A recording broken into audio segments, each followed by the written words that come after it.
Recession fears are rising. The US stock market had its biggest drop since 2022, with the Magnificent Seven on the verge of entering bear market territory. Generative AI has prolonged the US economic expansion. Will the end of the AI bubble push the US economy into a recession? And what does George Soros have to do with it?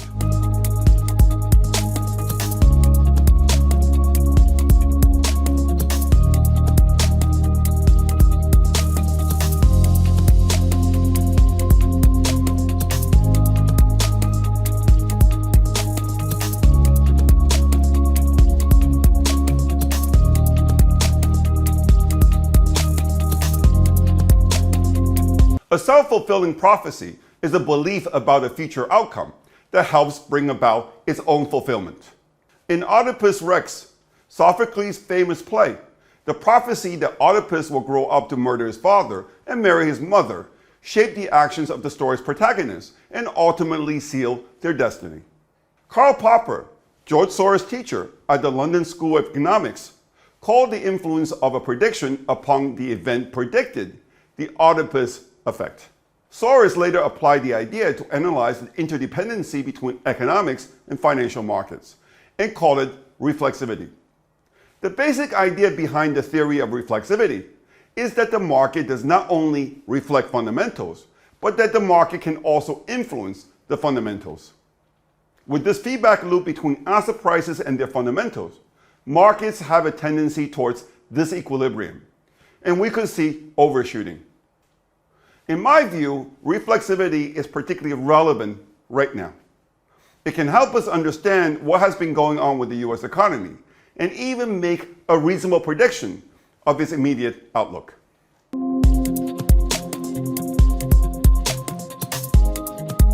I have argued in many previous videos why generative AI has prolonged the current US economic expansion. It's done so by driving up expectations of future returns on capital. This has had two consequences. One, it has boosted spending on capital expenditures, especially spending on AI chips. In the second quarter, fixed capital investment in equipment increased by 11.6%. CapEx spending usually slows as the business cycle expansion matures and interest rates go up. Over the past 4 quarters, the contribution to GDP growth from investment in information processing equipment and software has actually gone up rather than down. 2, the expectation of increased future returns on capital has boosted the US stock market valuation. Rising stock prices have had the effect of easing financial conditions and offsetting the impact on the Fed interest rate hikes over the past year. In a nutshell, generative AI has resulted so far in an acceleration in CapEx spending and an easing of financial conditions. In my view, this was the main reason why the US economy not only avoided a recession, but has grown faster than expected over the past year.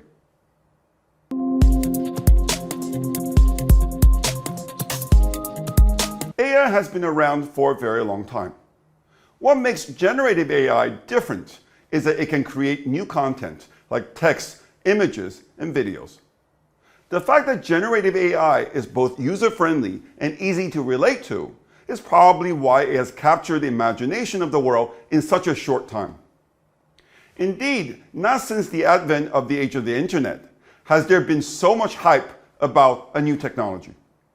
McKinsey Global Institute forecasts that generative AI has the potential to generate value equivalent to between $2.6 to $4.4 trillion in global corporate profits. Yes, generative AI has yet to turn a profit, but it is already being dubbed the AI profit machine. This is why investors have been piling into companies that have been piling into AI. Nobody wants to miss the gravy train. More importantly, nobody can afford to be seen as falling behind. ChatGPT was introduced on November 30th, 2022. In the space of just 2.5 years, the total market capitalization of S&P 500 has increased by $10 trillion, even after the recent correction. This is despite earnings per share for the index being largely unchanged during this period. As a result, Robert Shiller's cyclically adjusted price-to-earnings ratio for S&P 500 now stands at 35, lower than the all-time record of 42 reached in 2000, but higher than the 33 level on the eve of the stock market crash in 1929. Adjusting for the opportunity cost of holding stocks, the U.S. stock market has never been more expensive since the dot-com bubble.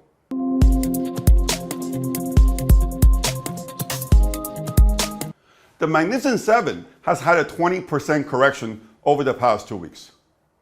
I don't know if this is the start of a bear market, but I don't think it was a coincidence that the sell-off came after major issues around generative AI and its limitations began to receive coverage in the mainstream media.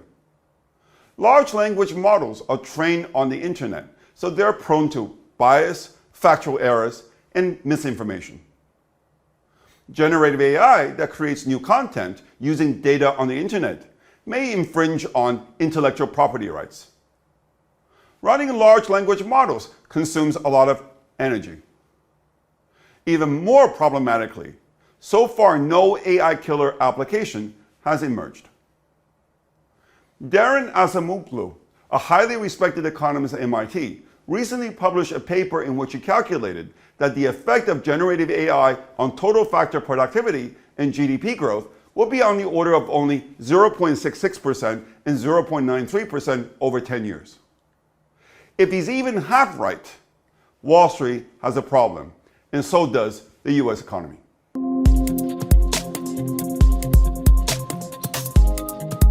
Sentiment is the ultimate driver of reflexivity in action. When sentiment is positive, it creates a virtuous circle.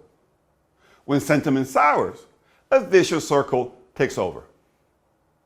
Has the virtuous circle ended and the vicious circle started in generative AI? A bubble of this magnitude does not end in one day.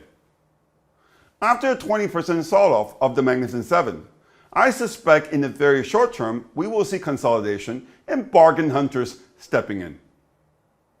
While they recover some lost ground, rates will struggle to rally and the dollar will struggle to go down. But I'm inclined to sell into an AI rally. The increased volatility of the stock market will not help the slowing economy. Moreover, the market is starting to wise up to the reality that until the Magnificent Seven can figure out how to monetize their aggressive investment in expensive AI chips, their profit margins will soon suffer. Outside the Magnificent Seven, things look even less rosy.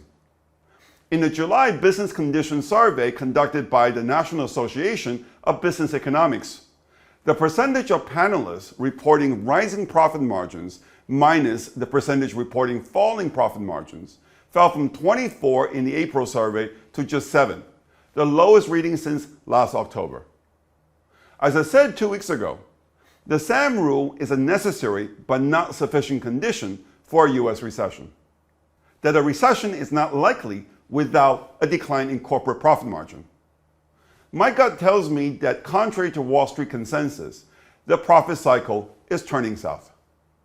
With both US political risk and geopolitical risk in the Middle East likely to remain high and even increase from here, I think recession risks are growing. The Magnificent Seven have become the US stock market, and the US stock market has become the US economy.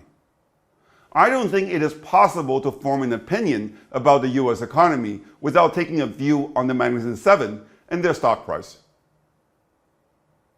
Over the past 2 years, investors have done well to buy them on weakness. I think they are now a sell on rally. And where they go, rates and the US dollar will follow.